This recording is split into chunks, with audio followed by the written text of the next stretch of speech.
अक्सर हम सुनते हैं या बात करते हैं कि भगवान शिव के कुल 12 ज्योतिर्लिंग मंदिर है, जबकि इससे भी ज्यादा हम ये देखते हैं या सुनते हैं कि करीब करीब हर एक शहर में या फिर आसपास में कहीं न कहीं एक प्रसिद्ध शिवलिंग मंदिर होता ही है, जो काफी प्रसिद्ध और प्राचीन काल का होता है। लेकिन यहाँ अक्सर एक सवाल आता है, खास तौर पर उन लोगों के लिए जो इन ज्योतिर्लिंग और शिवलिंग मंदिरों के बीच का अंतर समझ ही नहीं पाते, और कई लोग उन मंदिरों को भी ज्योतिर्लिंग मंदिर समझ लेते हैं। आमतौर पर देखा गया है कि दक्षिण भारत के राज्यों में तो करीब करीब हर एक महिला, पुरुष और बच्चों को इस बारे में जानकारी होती है कि ज्योतिर्लिंग और शिवलिंग के बीच का अंतर क्या होता है। ऐसा शायद इसलिए क्योंकि दक्षिण भारत में सबसे अधिक भगवान शिव की पूजा को महत्व दिया जाता है। लेकिन वहीं अगर आप दक्षिण भारत से निकलकर जैसे जैसे उत्तर भारत के किसी भी हिस्से में प्रवेश करते जाते हैं, तो यहाँ ये समस्या यानी ज्योतिर्लिंग और शिवलिंग के बीच के इस अल्प ज्ञान को महसूस कर सकते हैं। नमस्कार, मैं अजय चौहान। लाइव नॉलेज में एक बार फिर से आप सभी का स्वागत है। अगर आप मेरे इस चैनल पर नए आए तो कृपया इस चैनल को सब्सक्राइब करने के बाद पास ही में बने बेल आइकन को भी दबाना न भूलें, क्योंकि मैं देश, धर्म, अध्यात्म, इतिहास और धार्मिक यात्राओं के अलग अलग विषयों पर इसी प्रकार की जानकारियां लाता रहता हूँ। तो इस बारे में अगर मैं खुद अपनी ही बात करूं कि ज्योतिर्लिंग और शिवलिंग में क्या फर्क होता है, तो मुझे खुद भी पिछले कई सालों तक इस बात का ज्ञान नहीं हुआ था कि आखिर ज्योतिर्लिंग और शिवलिंग में क्या फर्क होता है। इसका कारण शायद यही रहा है कि हमारी परंपरागत शिक्षा व्यवस्था में अब वो बात नहीं रही जो आज से करीब 200 साल पहले तक हुआ करती थी। मेरा दावा है कि आज भी अगर हम उत्तर भारत के किसी नामी पब्लिक स्कूल के शिक्षकों से या फिर उस स्कूल के बच्चों के माता पिता से भी ज्योतिर्लिंग और शिवलिंग के बीच का अंतर पूछेंगे, तो उनमें से बहुत कम लोग इस बात का सही उत्तर दे पाएंगे। लेकिन यहाँ मेरा ये उद्देश्य नहीं है कि ज्योतिर्लिंग और शिवलिंग के बीच का अंतर कितने लोग जानते हैं और कितने नहीं जानते।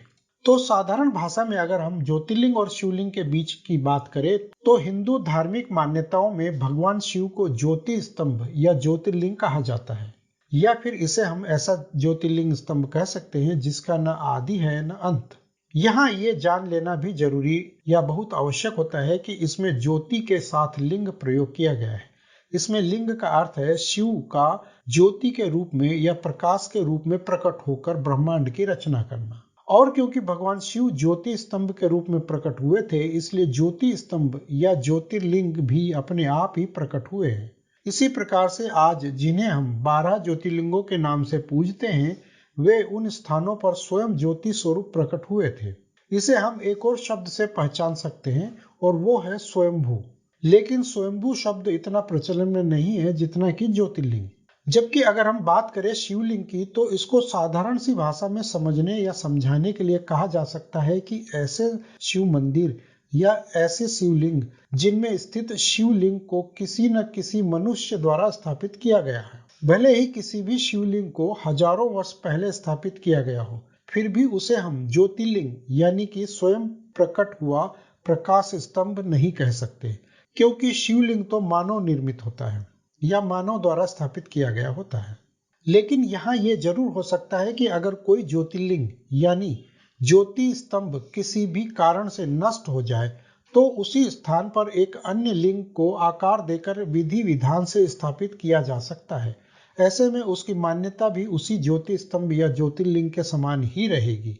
इसके उदाहरण के तौर पर हमारे सामने 12 ज्योतिर्लिंगों में पहले स्थान पर पूजे जाने वाले भगवान सोमनाथ के ज्योतिर्लिंग का सबसे बड़ा उदाहरण है, क्योंकि सोमनाथ ज्योतिर्लिंग मंदिर पर कई बार विदेशी आक्रमण हुए और हर बार उस प्रमुख ज्योतिर्लिंग को नष्ट और अपवित्र कर दिया गया।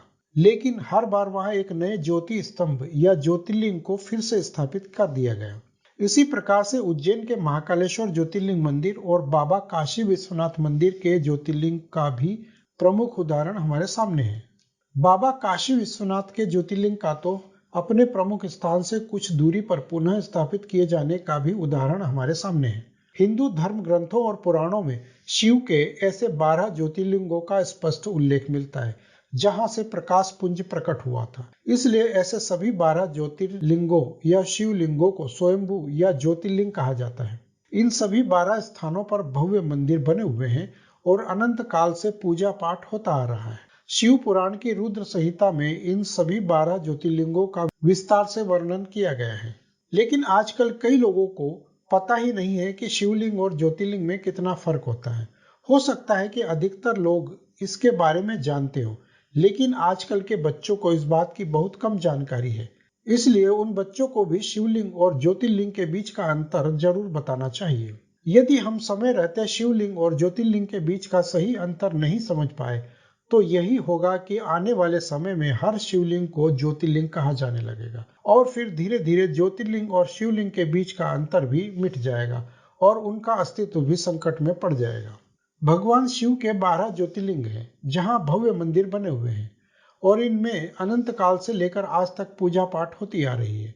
वे इस प्रकार से हैं: सोमनाथ, मल्लिकार्जुन, महाकालेश्वर, ओमकारेश्वर, केदारनाथ, भीमाशंकर, काशी विश्वनाथ, त्र्यंबकेश्वर, बैजनाथ, नागेश्वर, रामेश्वर और घृष्णेश्वर ज्योतिर्लिंग मंदिर। तो अगर ये जानकारी आप लोगों को अच्छी लगी हो तो कृपया कमेंट बॉक्स में अपने विचार हमें जरूर बताएं और जाने से पहले वीडियो को लाइक और शेयर भी करते जाएं। और अगर आप इस चैनल पर नए आए तो कृपया इस चैनल को सब्सक्राइब करने के बाद पास में बने बेल आइकन को भी दबाना ना भूलें। तब तक के लिए धन्यवाद। जय हिंद, वंदे मातरम।